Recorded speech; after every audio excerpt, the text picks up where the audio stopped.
Para muchos, el origen del pecado y el porqué de su existencia es causa de gran perplejidad. Ven la obra del mal con sus terribles resultados de dolor y desolación y se preguntan cómo puede existir todo eso bajo la soberanía de aquel cuya sabiduría, poder y amor son infinitos. Es esto un misterio que no pueden explicarse, y su incertidumbre y sus dudas los dejan ciegos ante las verdades plenamente reveladas en la palabra de Dios y esenciales para la salvación. Hay quienes en sus investigaciones acerca de la existencia del pecado tratan de inquirir lo que Dios nunca reveló. De ahí que no encuentren solución a sus dificultades. Y los que son dominados por una disposición a la duda y a la cavilación, lo aducen como disculpa para rechazar las palabras de la Santa Escritura. Otros, sin embargo, no se pueden dar cuenta satisfactoria del gran problema del mal, debido a la circunstancia de que la tradición y las falsas interpretaciones han oscurecido las enseñanzas de la Biblia referentes al carácter de Dios, la naturaleza de su gobierno y los principios de su actitud hacia el pecado. Es imposible explicar el origen del pecado y dar razón de su existencia. Sin embargo, se puede comprender suficientemente lo que atañe al origen y a la disposición final del pecado para hacer enteramente manifiesta la justicia y benevolencia de Dios en su modo de proceder contra todo mal.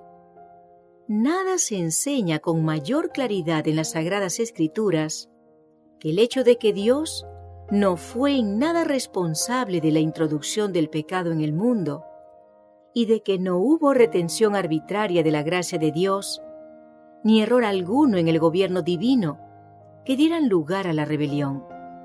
El pecado es un intruso y no hay razón que pueda explicar su presencia. Es algo misterioso e inexplicable. Excusarlo equivaldría a defenderlo. Si se pudiera encontrar alguna excusa en su favor o señalar la causa de su existencia, dejaría de ser pecado. La única definición del pecado es la que da la palabra de Dios. El pecado es transgresión de la ley. Es la manifestación exterior de un principio en pugna con la gran ley de amor que es el fundamento del gobierno divino. Antes de la aparición del pecado, había paz y gozo en todo el universo. Todo guardaba perfecta armonía con la voluntad del Creador. Todo guardaba perfecta armonía con la voluntad del Creador. El amor a Dios estaba por encima de todo, y el amor de unos a otros era imparcial. Cristo, el Verbo, el unigénito de Dios, era uno con el Padre Eterno, uno en naturaleza, en carácter y en designios. Era el único ser en todo el universo que podía entrar en todos los consejos y designios de Dios. Fue por intermedio de Cristo por quien el Padre efectuó la creación de todos los seres celestiales. Por Él fueron creadas todas las cosas en los cielos, ora sean tronos, o dominios, o principados o poderes. Colosenses 1:16. Y todo el cielo rendía homenaje tanto a Cristo como al Padre. Como la ley de amor era el fundamento del gobierno de Dios, la dicha de todos los seres creados dependía de su perfecta armonía con los grandes principios de justicia. Dios quiere que todas sus criaturas le rindan un servicio de amor y un homenaje que provenga de la apreciación inteligente de su carácter. No le agrada la sumisión forzosa y da a todos libertad para que le sirvan voluntariamente. Pero hubo un ser que prefirió pervertir esta libertad. El pecado nació en aquel que después de Cristo había sido el más honrado por Dios y el más exaltado en honor y en gloria entre los habitantes del cielo. Antes de su caída, Lucifer era el primero de los querubines que cubrían el propiciatorio santo y sin mácula. Así dice Jehová el Señor: Tú eres el sello de perfección, lleno de sabiduría y consumado en hermosura. En el Edén, jardín de Dios, estabas. De toda piedra preciosa era tu vestidura. Eras el querubín ungido que cubrías con tus alas. Yo te constituí para esto. En el santo monte de Dios estabas. En medio de las piedras de fuego te paseabas. Perfecto eras en tus caminos desde el día en que fuiste creado, hasta que la iniquidad fue hallada en ti. Ezequiel 28, versos 12 al 15. Lucifer habría podido seguir gozando del favor de Dios, amado y honrado por toda la hueste angélica, empleando sus nobles facultades para beneficiar a los demás y para glorificar a su Hacedor. Pero el profeta dice: Se te ha engreído el corazón a causa de tu hermosura. Has corrompido tu sabiduría con motivo de tu esplendor. Verso 17. Poco a poco, Lucifer se abandonó al deseo de la propia exaltación. Has puesto tu corazón como corazón de Dios. Tú, que dijiste: Al cielo subiré, sobre las estrellas de Dios ensalzaré mi trono, y me sentaré en el monte de asamblea, me remontaré sobre las alturas de las nubes. Seré semejante al Altísimo. Ezequiel 28, 6. Isaías 14, versos 13 y 14. En lugar de procurar que Dios fuese objeto principal de los afectos y de la obediencia de sus criaturas, Lucifer se esforzó por granjearse el servicio y el homenaje de ellas. Y codiciando los honores que el Padre Infinito había concedido a su Hijo, este príncipe de los ángeles aspiraba a un poder que sólo Cristo tenía derecho a ejercer. El cielo entero se había regocijado en reflejar la gloria del Creador y entonar sus alabanzas. Y en tanto que Dios era así honrado, todo era paz y dicha. Pero una nota discordante vino a romper las armonías celestiales. El amor y la exaltación de sí mismo, contrarios al plan del Creador, despertaron presentimientos del mal en las mentes de aquellos entre quienes la gloria de Dios lo superaba todo. Los consejos celestiales alegaron con Lucifer. El Hijo de Dios le hizo presentes la grandeza, la bondad y la justicia del Creador y la naturaleza sagrada e inmutable de su ley. Dios mismo había establecido el orden del cielo, y Lucifer, al apartarse de él, iba a deshonrar a su Creador y a atraer la ruina sobre sí mismo. Pero la amonestación dada con un espíritu de amor y misericordia infinitos solo despertó espíritu de resistencia. Lucifer dejó prevalecer sus celos y su rivalidad con Cristo y se volvió aún más obstinado. El orgullo de su propia gloria le hizo desear la supremacía. Lucifer no apreció como don de su Creador los altos honores que Dios le había conferido y no sintió gratitud alguna. Se glorificaba de su belleza y elevación y aspiraba a ser igual a Dios. Era amado y reverenciado por la hueste celestial. Los ángeles se deleitaban en ejecutar sus órdenes y estaba revestido de sabiduría y gloria sobre todos ellos. Sin embargo, el Hijo de Dios era el soberano reconocido del cielo y gozaba de la misma autoridad y poder que el Padre. Cristo tomaba parte en todos los consejos de Dios, mientras que a Lucifer no le era permitido entrar así en los designios divinos. Y este ángel poderoso Se preguntaba por qué había de tener Cristo la supremacía y recibir más honra que Él mismo. Abandonando el lugar que ocupaba en la presencia inmediata del Padre, Lucifer salió a difundir el espíritu de descontento entre los ángeles, obrando con misterioso sigilo y encubriendo durante algún tiempo sus verdaderos fines, bajo una apariencia de respeto hacia Dios. Se esforzó en despertar el descontento respecto a las leyes que gobernaban a los seres divinos, insinuando que ellas imponían restricciones innecesarias. Insistía en que, siendo dotados de una naturaleza santa, los ángeles debían obedecer los dictados de su propia voluntad. Procuró ganarse la simpatía de ellos, haciéndoles creer que Dios había obrado injustamente con él, concediendo a Cristo honor supremo. Dio a entender que al aspirar a mayor poder y honor, no trataba de exaltarse a sí mismo, sino de asegurar libertad para todos los habitantes del cielo, a fin de que pudiesen así alcanzar a un nivel superior de existencia. En su gran misericordia, Dios soportó por largo tiempo a Lucifer. Este no fue expulsado inmediatamente de su elevado puesto, cuando se dejó arrastrar por primera vez por el espíritu de descontento, ni tampoco cuando empezó a presentar sus falsos asertos a los ángeles leales. Fue retenido aún por mucho tiempo en el cielo. Varias y repetidas veces se le ofreció el perdón, con tal de que se arrepintiese y se sometiese. Para convencerle de su error, se hicieron esfuerzos de que sólo el amor y la sabiduría infinitos eran capaces.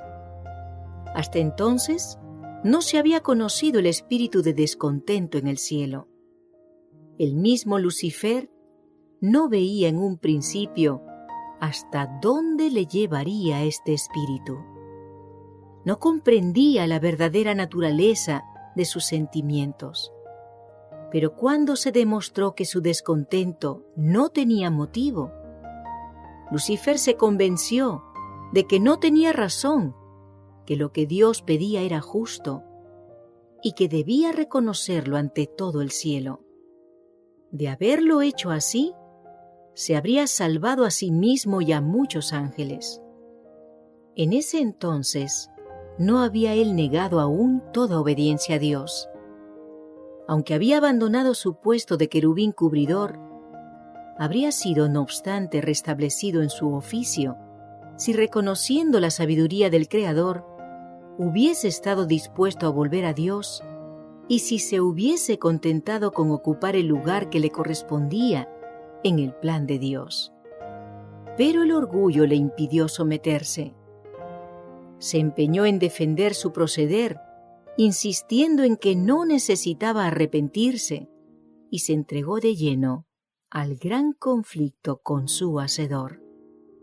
Desde entonces, dedicó todo el poder de su gran inteligencia a la tarea de engañar, para asegurarse la simpatía de los ángeles que habían estado bajo sus órdenes.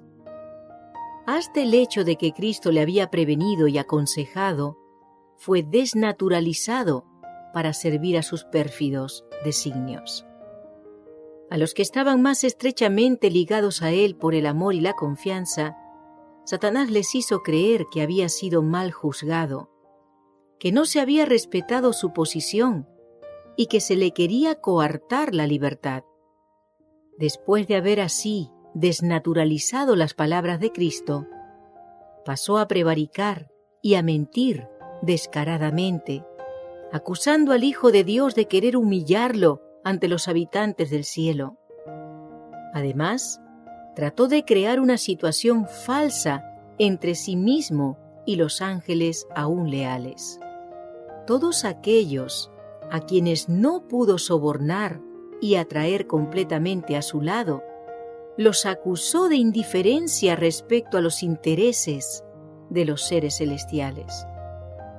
Acusó a los que permanecían fieles a Dios de aquello mismo que estaba haciendo, y para sostener contra Dios la acusación de injusticia para con él, recurrió a una falsa presentación de las palabras y de los actos del Creador.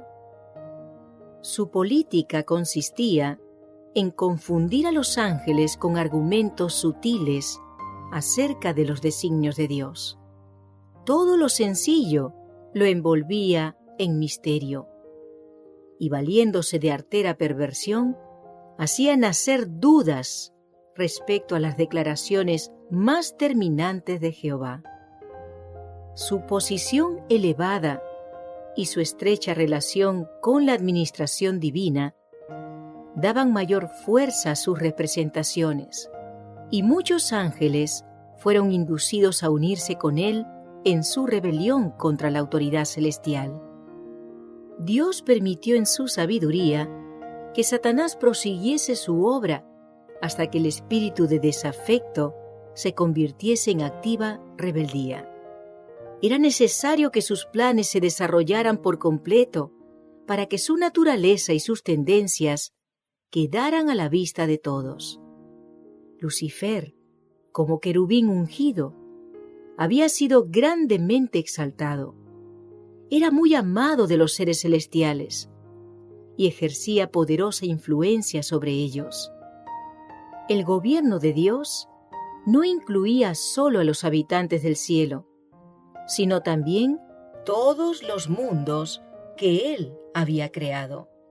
Y Satanás pensó que si podía arrastrar a los ángeles del cielo en su rebeldía, podría también arrastrar a los habitantes de los demás mundos.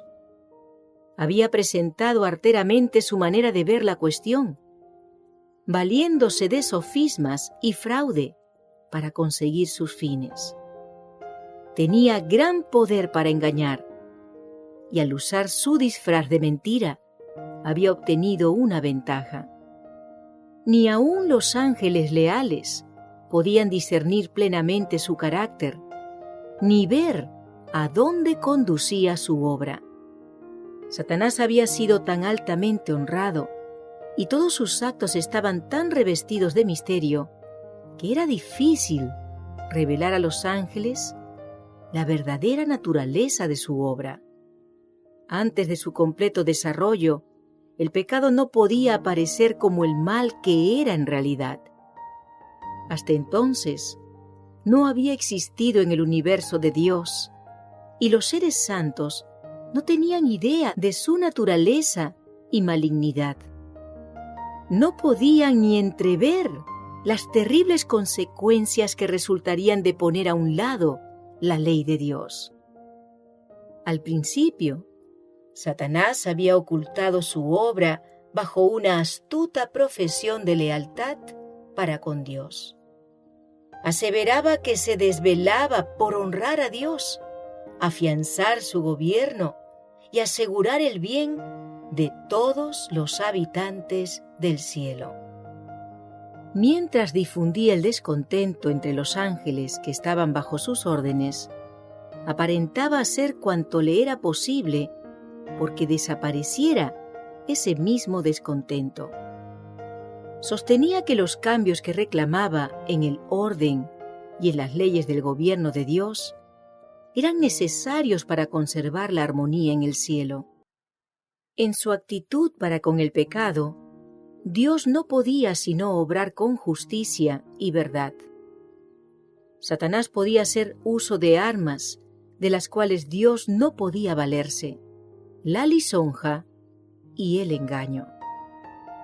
Satanás había tratado de falsificar la palabra de Dios y había representado de un modo falso su plan de gobierno ante los ángeles, sosteniendo que Dios no era justo al imponer leyes y reglas a los habitantes del cielo, que al exigir de sus criaturas sumisión y obediencia, solo estaba buscando su propia gloria.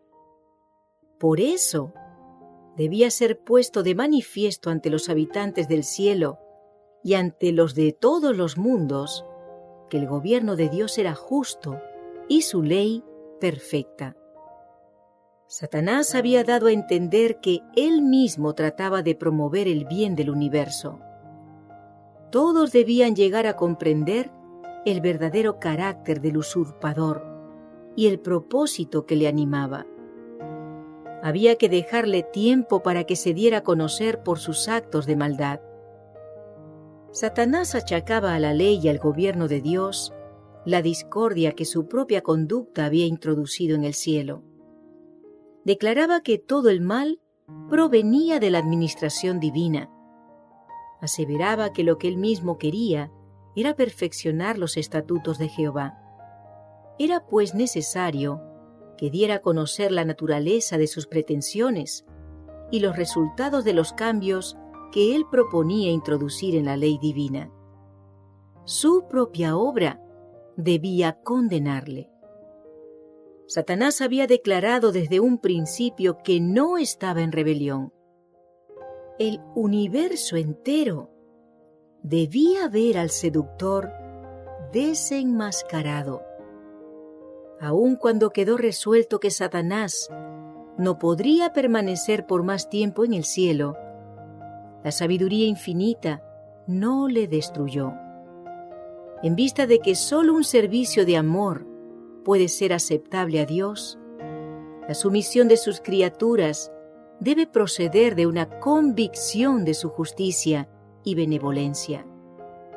Los habitantes del cielo y de los demás mundos, no estando preparados para comprender la naturaleza ni las consecuencias del pecado, no podrían haber reconocido la justicia y misericordia de Dios en la destrucción de Satanás. De haber sido éste aniquilado inmediatamente, aquellos habrían servido a Dios por miedo más bien que por amor. La influencia del seductor no habría quedado destruida del todo, ni el espíritu de rebelión habría sido extirpado por completo. Para bien del universo entero, a través de las edades sin fin, era preciso dejar que el mal llegase a su madurez y que Satanás desarrollase más completamente sus principios, a fin de que todos los seres creados reconociesen el verdadero carácter de los cargos que arrojara él contra el gobierno divino, y a fin de que quedaran para siempre incontrovertibles la justicia y la misericordia de Dios, así como el carácter inmutable de su ley. La rebeldía de Satanás, cual testimonio perpetuo de la naturaleza y de los resultados terribles del pecado, debía servir de lección al universo en todo el curso de las edades futuras. La obra del gobierno de Satanás, sus efectos sobre los hombres y los ángeles, harían patentes los resultados del desprecio de la autoridad divina. Demostrarían que de la existencia del gobierno de Dios y de su ley dependen el bienestar de todas las criaturas que Él ha formado. De este modo, la historia del terrible experimento de la rebeldía sería para todos los seres santos una salvaguardia eterna, destinada a precaverlos contra todo engaño respecto a la índole de la transgresión y a guardarlos de cometer pecado y de sufrir el castigo consiguiente. El gran usurpador siguió justificándose hasta el fin mismo de la controversia en el cielo. Cuando se dio a saber que con todos sus secuaces iba a ser expulsado de las moradas de la dicha, el jefe rebelde declaró audazmente su desprecio de la ley del Creador. Reiteró su aserto de que los ángeles no necesitaban sujeción, sino que debía dejárseles seguir su propia voluntad, que los dirigiría siempre bien. Denunció los estatutos divinos como restricción de su libertad y declaró que el objeto que él perseguía era asegurar la abolición de la ley para que, libres de esta traba, las huestes del cielo pudiesen alcanzar un grado de existencia más elevado y glorioso. De común acuerdo, Satanás y su hueste culparon a Cristo de su rebelión, declarando que si no hubiesen sido censurados, no se habrían rebelado. Así, obstinados y arrogantes en su deslealtad, vanamente empeñados en trastornar el gobierno de Dios, al mismo tiempo que en son de blasfemia decían ser ellos mismos víctimas inocentes de un poder opresivo, el gran rebelde y todos sus secuaces fueron al fin echados del cielo. El mismo espíritu que fomentara la rebelión en el cielo continúa inspirándola en la tierra. Satanás ha seguido con los hombres la misma política que siguiera con los ángeles. Su espíritu impera ahora en los hijos de desobediencia. Como él, tratan estos de romper el freno de la ley de Dios y prometen a los hombres la libertad mediante la transgresión de los preceptos de aquella. La reprensión del pecado despierta aún el espíritu de odio y resistencia. Cuando los mensajeros que Dios envía para amonestar tocan a la conciencia, Satanás induce a los hombres a que se justifiquen y a que busquen la simpatía de otros en su camino de pecado. En lugar de enmendar sus errores, despiertan la indignación contra el que los reprende, como si éste fuera la única causa de la dificultad. Desde los días del justo Abel hasta los nuestros, tal ha sido el espíritu que se ha manifestado contra quienes osaron condenar el pecado. Mediante la misma falsa representación del carácter de Dios que empleó en el cielo, para hacerle parecer severo y tiránico, Satanás indujo al hombre a pecar, y logrado esto, declaró que las restricciones injustas de Dios habían sido causa de la caída del hombre, como lo habían sido de su propia rebeldía. Pero el mismo Dios eterno da a conocer así su carácter.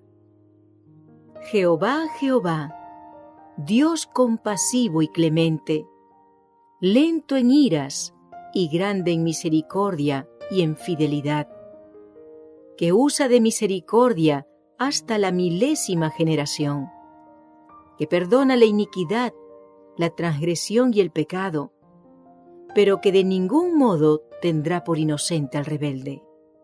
Éxodo 34, versos 6 y 7. Al echar a Satanás del cielo, Dios hizo patente su justicia y mantuvo el honor de su trono. Pero cuando el hombre pecó cediendo a las seducciones del espíritu apóstata, Dios dio una prueba de su amor, consintiendo en que su Hijo unigénito muriese por la raza caída. El carácter de Dios se pone de manifiesto en el sacrificio expiatorio de Cristo. El poderoso argumento de la cruz demuestra a todo el universo que el gobierno de Dios no era de ninguna manera responsable del camino de pecado que Lucifer había escogido. El carácter del gran engañador se mostró tal cual era en la lucha entre Cristo y Satanás durante el ministerio terrenal del Salvador. Nada habría podido desarraigar tan completamente las simpatías que los ángeles celestiales y todo el universo leal pudieran sentir hacia Satanás como su guerra cruel contra el Redentor del mundo. Su petición atrevida y blasfema de que Cristo le rindiese homenaje, su orgullosa presunción que le hizo transportarlo a la cúspide del monte y a las almenas del templo, la intención malévola que mostró al instarle a que se arrojara de aquella vertiginosa altura, la inquina implacable con la cual persiguió al Salvador por todas partes e inspiró a los corazones de los sacerdotes y del pueblo a que rechazaran su amor y a que gritaran al fin: «¡Crucifícale! ¡Crucifícale!». Todo esto despertó el asombro y la indignación del universo. Fue Satanás el que impulsó al mundo a rechazar a Cristo. El príncipe del mal hizo cuanto pudo y empleó toda su astucia para matar a Jesús. pues vio que la misericordia y el amor del Salvador, su compasión y su tierna piedad estaban representando ante el mundo el carácter de Dios. Satanás disputó todos los acertos del Hijo de Dios y empleó a los hombres como agentes suyos para llenar la vida del Salvador de sufrimientos y penas.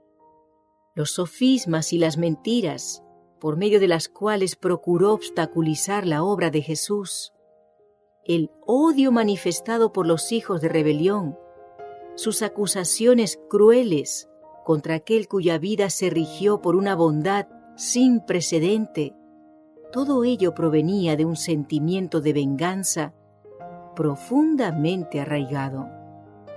Los fuegos concentrados de la envidia y de la malicia, del odio y de la venganza, estallaron en el Calvario contra el Hijo de Dios, mientras el cielo miraba con silencioso horror. Consumado ya el gran sacrificio, Cristo subió al cielo, rehusando la adoración de los ángeles, mientras no hubiese presentado la petición: Padre, aquellos que me has dado, quiero que donde yo estoy, ellos estén también conmigo.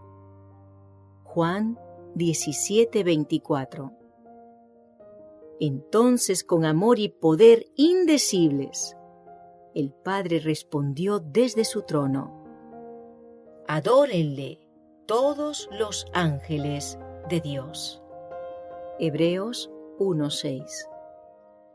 No había ni una mancha en Jesús. Acabada su humillación, cumplido su sacrificio, le fue dado un nombre que está por encima de todo otro nombre. Entonces fue cuando la culpabilidad de Satanás se destacó en toda su desnudez. Había dado a conocer su verdadero carácter de mentiroso y asesino. Se echó de ver que el mismo espíritu con el cual él gobernaba a los hijos de los hombres que estaban bajo su poder, lo habría manifestado en el cielo si hubiese podido gobernar a los habitantes de éste. Había aseverado que la transgresión de la ley de Dios traería consigo libertad y ensalzamiento, pero lo que trajo en realidad fue servidumbre y degradación. Los falsos cargos de Satanás contra el carácter del gobierno divino aparecieron en su verdadera luz. Él había acusado a Dios de buscar tan solo su propia exaltación con las exigencias de sumisión y obediencia por parte de sus criaturas, y había declarado que mientras el Creador exigía que todos se negasen a sí mismos, él mismo no practicaba la abnegación, ni hacía sacrificio alguno. Entonces se vio que para salvar una raza caída y pecadora, el legislador del universo había hecho el mayor sacrificio que el amor pudiera inspirar, pues Dios estaba en Cristo reconciliando el mundo así. Segunda de Corintios 5:19. Vióse además que mientras Lucifer había abierto la puerta al pecado debido a su sed de honores y supremacía, Cristo, para destruir el pecado, se había humillado y hecho obediente hasta la muerte. Dios había manifestado cuánto aborrece los principios de rebelión. Todo el cielo vio su justicia revelada, tanto en la condenación de Satanás como en la redención del hombre.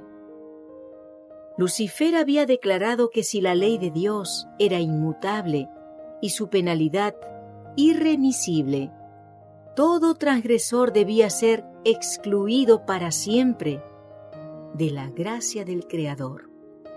Él había sostenido que la raza pecaminosa se encontraba fuera del alcance de la redención y era por consiguiente presa legítima suya. Pero la muerte de Cristo fue un argumento irrefutable en favor del hombre.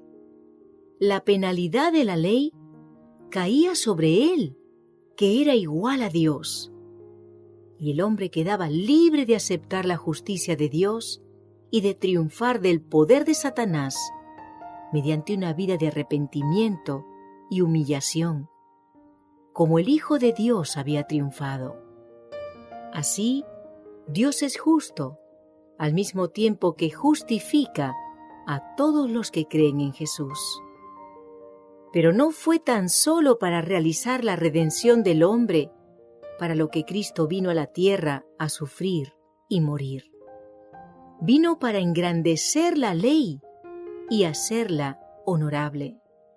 Ni fue tan solo para que los habitantes de este mundo respetasen la ley cual debía ser respetada, sino también para demostrar a todos los mundos del universo que la ley de Dios es inmutable. Si las exigencias de ella hubiesen podido descartarse, el Hijo de Dios no habría necesitado dar su vida para expiar la transgresión de ella. La muerte de Cristo prueba que la ley es inmutable. Y el sacrificio al cual el amor infinito impelió al Padre y al Hijo, a fin de que los pecadores pudiesen ser redimidos, demuestra a todo el universo, y nada que fuese inferior a este plan habría bastado para demostrarlo, que la justicia y la misericordia son el fundamento de la ley y del gobierno de Dios. En la ejecución final del juicio, se verá que no existe causa para el pecado. Cuando el juez de toda la tierra pregunte a Satanás: ¿por qué te rebelaste contra mí y arrebataste súbditos de mi reino? El autor del mal no podrá ofrecer excusa alguna. Toda boca permanecerá cerrada. Todas las huestes rebeldes quedarán mudas. Mientras la cruz del Calvario proclama el carácter inmutable de la ley, declara al universo que la paga del pecado es muerte. El grito agonizante del Salvador, consumado es, fue el toque de agonía para Satanás. Fue entonces cuando quedó zanjado el gran conflicto que había durado tanto tiempo y asegurada la extirpación final del mal. El Hijo de Dios atravesó los umbrales de la tumba para destruir por la muerte al que tenía el imperio de la muerte, es a saber, al diablo. Hebreos 2:14. El deseo que Lucifer tenía de exaltarse a sí mismo le había hecho decir: sobre las estrellas de Dios ensalzaré mi trono, seré semejante al Altísimo. Dios declara: te torno en ceniza sobre la tierra, y no existirás más para siempre. Isaías 14, versos 13 y 14. Ezequiel 28, versos 18 y 19. Eso será cuando venga el día ardiente como un horno, y todos los soberbios y todos los que hacen maldad serán estopa. Y aquel día que vendrá los abrasará, ha dicho Jehová de los ejércitos, el cual no les dejará ni raíz ni rama. Malaquías 4:1. Todo el universo habrá visto la naturaleza y los resultados del pecado, y su destrucción completa, que en un principio hubiese atemorizado a los ángeles y deshonrado a Dios, justificará entonces el amor de Dios y establecerá su gloria ante un universo de seres que se deleitarán en hacer su voluntad, y en cuyos corazones se encontrará su ley. Nunca más se manifestará el mal. La palabra de Dios dice: no se levantará la aflicción segunda vez. Nahum 1:9. La ley de Dios, que Satanás vituperó como yugo de servidumbre, será honrada como ley de libertad. Después de haber pasado por tal prueba y experiencia, la creación no se desviará jamás de la sumisión a aquel que se dio a conocer en sus obras como Dios de amor insondable y sabiduría infinita.